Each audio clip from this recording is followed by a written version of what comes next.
కర్నూలు జిల్లాలో బ్రహ్మంగారు నివసించిన బనగానపల్లికి సమీపంలో ఉన్న పుణ్యక్షేత్రమే యాగంటి. ఆహ్లాదకరమైన ప్రకృతి సౌందర్యాలతో పరవశించే పుణ్యక్షేత్రములలో యాగంటి ఒకటి. యాగంటి గ్రామంలో ఉమామహేశ్వర ఆలయము నెలకొలి ఉన్నది.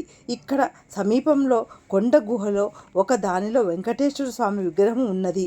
అగస్త్య మహర్షి, వీరబ్రహ్మస్వామి పేర్లతో ఇక్కడ చారిత్రక పౌరాణిక గాథలు ముడిపడి ఉన్నాయి. యాగంటి ఆలయంలోని నంది విగ్రహానికి యాగంటి బసవన్న అని పేరు.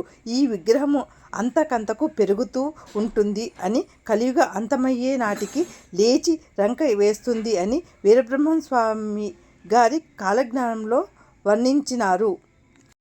ఆయన వర్ణించినట్లు విగ్రహము అంతకంతకు పెరుగుతూ ఉంది. యాగంటి దేవాలయంలో కర్నూలు జిల్లాలో చాలా ప్రసిద్ధి చెందినది. ఇక్కడ ఉన్న నందీశ్వరునికి దేశవ్యాప్తంగా ప్రాచుర్యం ఉన్నది. యాగంటి క్షేత్రంలో ప్రధాన ఆలయంలో శ్రీ ఉమామహేశ్వరుని లింగం ఉన్నది. మొదట ఈ ఆలయంలో శ్రీ వెంకటేశ్వర స్వామి విగ్రహము ప్రతిష్ఠించాలి అని, అందుకే దాన్ని కట్టారు. కానీ తయారు అయిన విగ్రహంలో చిన్న లోపం వల్ల వెంకటేశ్వర స్వామి విగ్రహం ప్రతిష్ఠించలేదు అని స్వయంభూగా వెలిసిన ఆ చుట్టుపక్కల వెలసిన ఉమామహేశ్వర స్వామి విగ్రహము తెచ్చి ప్రతిష్ఠించినారు అని ఒక గాథ ప్రాచుర్యంలో ఉన్నది. భూయిష్టమైన వెంకటేశ్వర స్వామి వారిని ప్రధాన ఆలయానికి ప్రక్కన కొండపైన సహజ సిద్ధమైన గుహలో ఇప్పటికీ దర్శించుకోవచ్చు. ఇక్కడున్న పుష్కరిణిలో నీరు నంది నోటి నుండి వస్తుంది. ప్రకృతి నదిలో పుట్టిన జలధార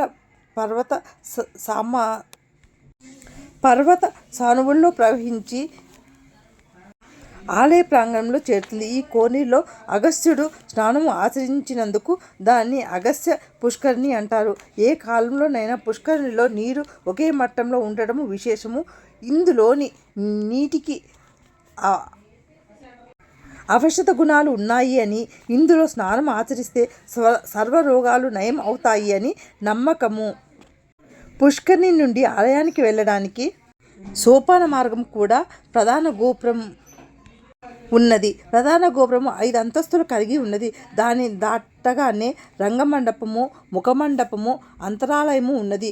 గర్భాలయంలో లింగ రూపంలో ఉమామహేశ్వరుల రూపములు కూడా ఉన్నాయి. పోతులూరి వీరబ్రహ్మేంద్ర స్వామి గారు రచించిన కాలజ్ఞానంలో యాగంటి బసవన్న రోజురోజుకి పెరుగుతుంటాడు అని వ్రాసినాడు. యాగంటిలో సహజ సిద్ధంగా ఏర్పడిన కొండ గుహలు మనల్ని ఆశ్చర్యచకితులను చేస్తాయి. వెంకటేశ్వర స్వామి గుహలో అగస్త్య ముని వెంకటేశ్వరుని విగ్రహంను ప్రతిష్ఠించినాడు.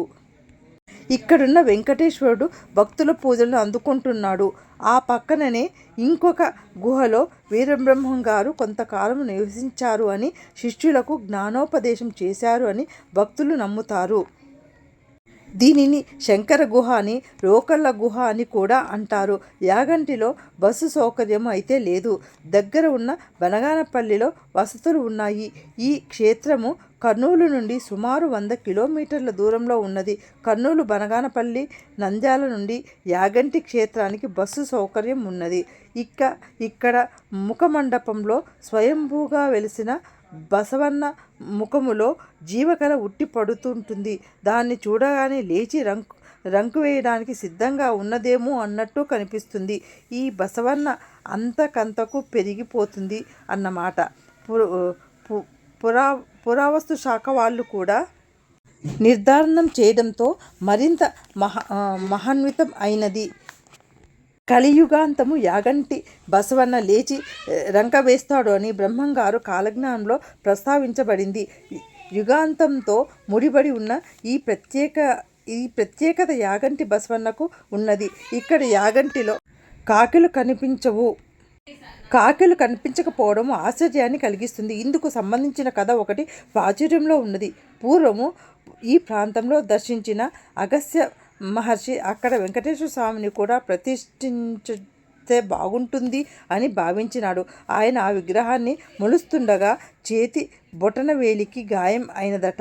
తన సంకల్పంలో లోపం ఏమైనా ఉంది ఏమో అని సందేహము తలెత్తడంతో వెంకటేశ్వర స్వామి గురించి తపస్సు చేసినాడు. ఆ సమయంలో కాకులు ఆయన తపస్సుకు భంగం కలిగించటంతో అవి ఆ ప్రాంతంలో సంచరించకుండా నిషేధాన్ని విధిస్తూ శపించినాడు అట. అందుకే ఇక్కడ కాకులు కనిపించవు అని చెబుతారు. ఇది ఫ్రెండ్స్ యాగంటి గురించి పూర్తి వివరణ. ఇక ఇంత చరిత్ర కలిగిన ఊర్లు గురించి చెప్పాలి అంటే కింద కమెంట్స్ రూపంలో చెప్పండి, నేను ఖచ్చితంగా చెబుతాను.